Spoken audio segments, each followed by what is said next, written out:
GeM TV நேயர்களுக்கு வணக்கம். நான் கசாலி.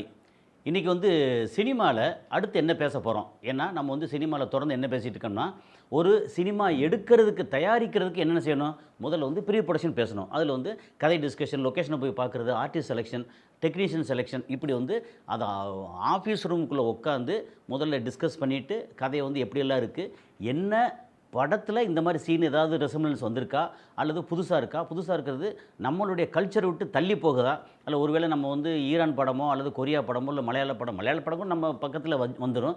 அது இல்லாமல் வேறு வேறு ஹாலிவுட் படங்கள் இதெல்லாம் பார்த்து அதிலேருந்து ஏதாவது நம்ம கொஞ்சம் கொஞ்சம் இன்ஃப்ளூயன்ஸ் ஆகி இன்ஸ்பயர் ஆகி அதுலேருந்து இதை எடுக்கிறோமா, நம்ம கல்ச்சரோட தள்ளி போகுதா, நம்ம கல்ச்சருக்கு ஏற்ற மாதிரி இருக்கா அப்படின்னு ஃபுல்லாக டிஸ்கஸ் பண்ணுவோம் கதையை. அது பேசிட்டோம்.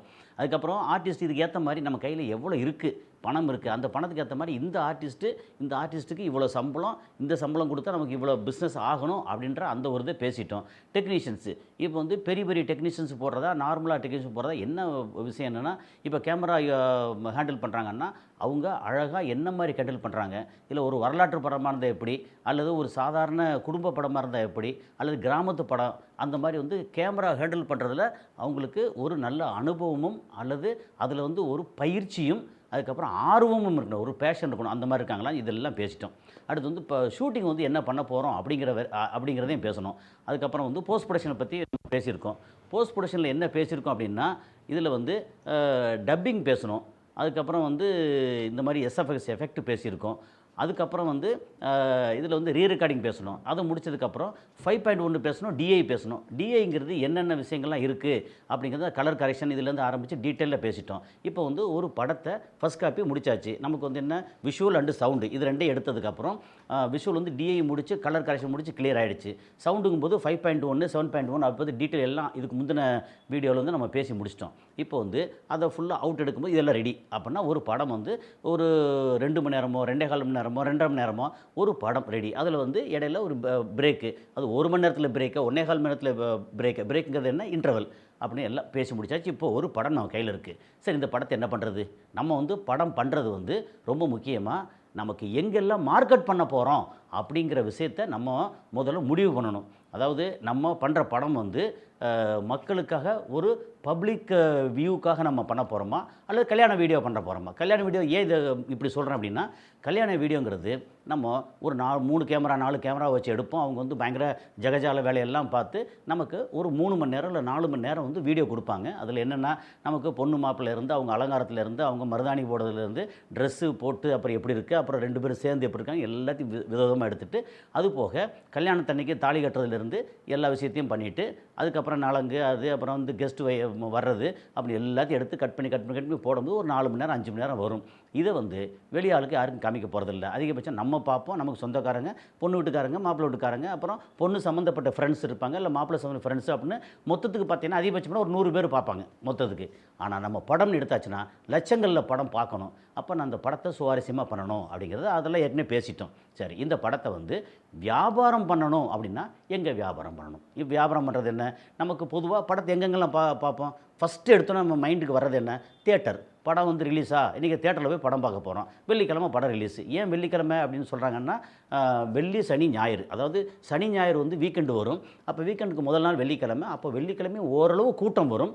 அந்த கூட்டம் படத்தை பார்த்து ஓகே பரவாயில்ல நல்லா இருக்குது அப்படின்னு ஒரு ஃபீல் வந்துருச்சுன்னா, சனி ஞாயிறில் கூட்டம் பிச்சுக்கிட்டு போகும். அப்போ நமக்கான கலெக்ஷன் நல்லா வரும் அப்படிங்கிறது தான்.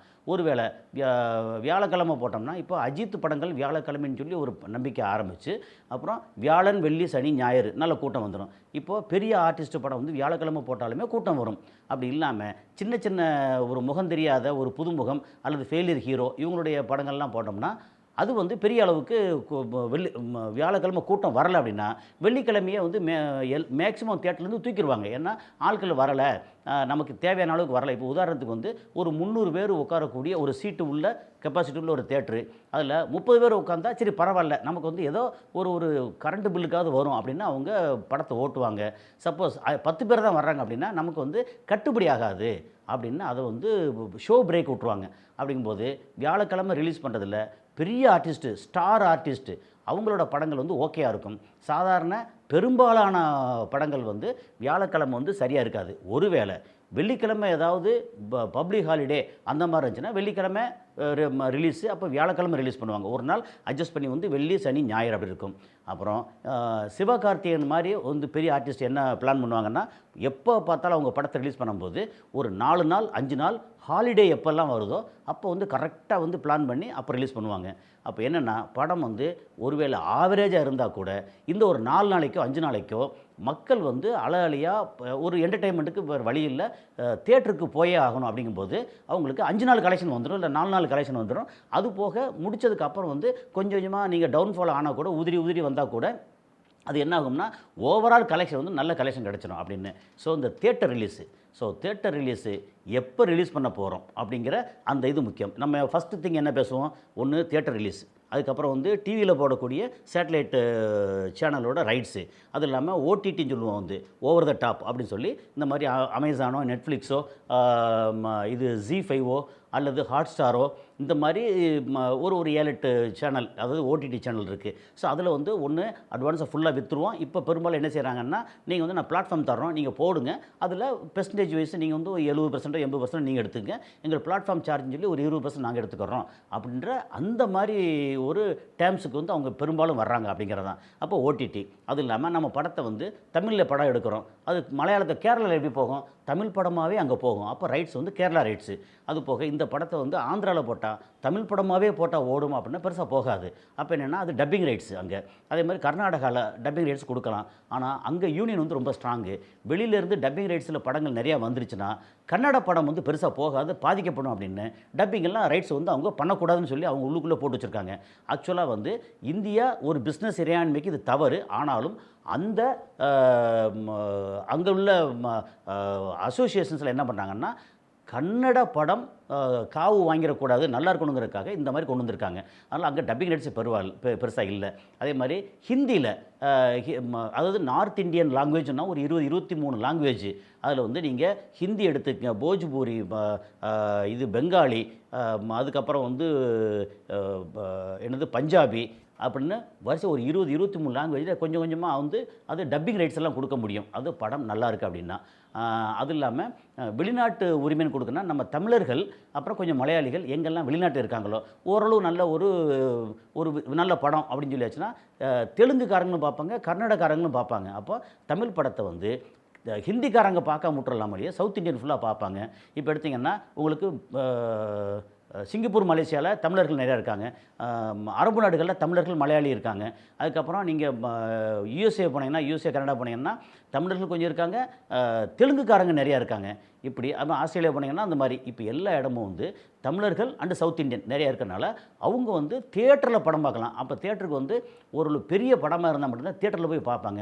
அப்படி இல்லைன்னா அவங்க வந்து இந்த மாதிரி ரைட்ஸில், அதாவது எப்படின்னா டிவியில் அங்கே லோக்கல் அங்கே இருக்கிற டிவியில் வந்து படம் பார்ப்பாங்க அப்படின்னு சொன்னால் இப்போ வெளிநாட்டு உரிமை அப்படின்னு. அப்போ என்ன, நமக்கு தியேட்டர், பக்கத்து மாநிலத்தோட ரைட்ஸு, அப்புறம் வெளிநாட்டு உரிமை. இந்த வெளிநாட்டு உரிமையில் இப்படி பிரித்து அவங்க வந்து இங்கே வாங்குறவங்க மொத்தமாக பிரித்து கொடுத்துவாங்க அப்படிங்கிறது இது பிஸ்னஸ். இப்போது தியேட்டர்னு சொல்லி வரும்போது நம்ம என்ன பேசணும், நம்பர் 1 வந்து எப்போ ரிலீஸ் பண்ண போகிறோம். இப்போ ஒருவேளை உதாரணத்துக்கு நம்ம படம் ரெடி ஆயிடுச்சு, பிப்ரவரியில் ரெடி ஆயிடுச்சு, நம்ம மார்ச் 15 மார்ச் 20 அந்த நேரத்தில் படம் ரிலீஸ் பண்ண போகிறோம் அப்படின்னா டேட்டெல்லாம் ஓகே தான், நல்லா தான் இருக்குது. ஆனால் மார்ச் ஏப்ரலில் 10ஆம் கிளாஸ் 12ஆம் கிளாஸ் அப்புறம் காலேஜில் வந்து செமஸ்டர் எக்ஸாம் இப்படி இருந்துச்சுன்னா அவங்க எக்ஸாம் படிப்பாங்களா அல்லது படம் பார்க்க வருவாங்களா அப்படின்னு ஒரு இது இருக்கும். அப்போ நமக்கு நம்ம ஃபுட்ஃபால்ஸ் இருக்கு இல்லையா, நம்பர் ஆஃப் வியூவர்ஸ் அவங்க நிறையா தியேட்டர் நோக்கி வரணும். அது வர்றது வந்து பெரிய ஆர்டிஸ்ட் படமாக இருந்தால் ஈவன் எக்ஸாம் கூட ஸ்கிப் பண்ணிட்டு வருவாங்க. சரி, நார்மலாக உள்ள படங்கள் நம்ம பேசுகிற நார்மல் படங்கள் நல்லா ஓடணும் அப்படின்னா இந்த ரிலீஸ் டைம் ரொம்ப ரொம்ப முக்கியம். சம்மரில் வந்து ரிலீஸ் பண்ணால் நல்லா போகும். ஆனால் சம்மரில் மீடியம் பட்ஜெட்டு, பெரிய பட்ஜெட், மீடியம் பட்ஜெட்னாலே 10 கோடிக்கு மேலே, பெரிய பட்ஜெட்னாலே வந்து ஒரு 50 கோடிக்கு மேலே அப்படின்ற மாதிரி பெரிய பட்ஜெட்லாம் சம்மரில் வந்து நிறையா ஒரு மாதிரி பார்க் பண்ணி வச்சுருப்பாங்க. அப்போ சின்ன படங்கள் வந்து போட்டு பண்ண முடியாது, பட் ஏதாவது கேப் இருந்துச்சுன்னா பண்ண முடியும் அப்படிங்கிறதான். இப்போ கேப்புங்கிறது இந்த வாரத்தில் இந்த வெள்ளிக்கிழமை படம் ரிலீஸ் பண்ணுறோம், அடுத்த வெள்ளிக்கிழமை வந்து வேறு படங்கள் பெருசாக இல்லை, 3வது வெள்ளிக்கிழமை வந்து வேறு படங்கள் வருதுன்னா நம்ம இடையில வந்து ஒரு வெள்ளிக்கிழமை போட முடியும். இந்த மாதிரி சாதாரண படங்கள் வந்து ஃபஸ்ட்டு ஒரு 3 டேஸ், அதுக்கப்புறம் ஒரு 4 நாள், திங்கள் செவ்வாய் புதன் வியாழன், இந்த 4 நாளில் வந்து இப்போ உதாரணத்துக்கு இப்போ நம்ம சாதாரண சின்ன படம் வந்து வெள்ளிக்கிழமை பெருசாக இல்லாமல் சனி ஞாயிறு அதோட ஆக்குபென்சி ஒரு 500 சீட்டு உள்ள தியேட்டரில் ஒரு 250 பேர் 200 பேர் வர்றாங்க அப்படின்னு சொல்லியாச்சுன்னா, இது வந்து திங்கள் செவ்வாய் புதன் அப்படின்னு சொல்லி இப்போ அங்கே வரும்போது ஒரு 50 பேர் 70 பேர் படம் நல்லா இருந்துச்சுன்னா இன்னும் கொஞ்சம் எக்ஸஸாக போவாங்க. அது போக மார்னிங் ஷோவா, மேட்னி ஷோவா, ஈவினிங் ஃபஸ்ட்டு ஷோவா அல்லது நைட் ஷோவா அப்படிங்க அந்த ஒரு ஷோ வரைக்கும் வித்தியாசப்படும். நார்மலாக மேட்னி அண்டு ஈவினிங் அது ஃபஸ்ட்டு ஷோ இது வந்து கூட்டம் நிறையா வரும். ஏன்னா காலங்காத்தால் வந்து படம் பார்க்க வரமாட்டாங்க. அப்புறம் மிட் நைட்டில் லேட் நைட்டில் வந்து படம் பார்த்துட்டு ஃபேமிலியாக படம் பார்த்துட்டு வீட்டுக்கு போகிறது இதெல்லாம் வந்து பிரச்சனை இருக்குது. அதுவும் இப்போல்லாம் பார்த்தீங்கன்னா வெறும் சிட்டிகளில் பார்த்தீங்கன்னா நாய் தொல்லை ரொம்ப அதிகமாக இருக்கும். அதில் செகண்ட் ஷோக்கு பெருசெல்லாம் ஆட்கள் கூட்டம் வராது.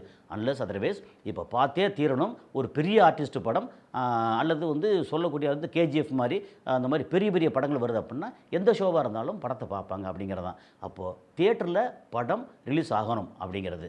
ஸோ இந்த மாதிரி ஒரு சூழலில் நமக்கு வந்து படத்தை எங்கே ரிலீஸ் பண்ண போகிறோம், மார்க்கெட் பண்ண போகிறோம் அப்படிங்கிறதுல தியேட்டர் நம்பர் 1. தியேட்டருக்கு எப்போ ரிலீஸ் பண்ண போகிறோம் என்னங்கிற இன்னும் ஃபர்தராக தியேட்டர் பற்றின டீட்டெயில் அடுத்தடுத்த காணொலியில் சந்திப்போம். நன்றி.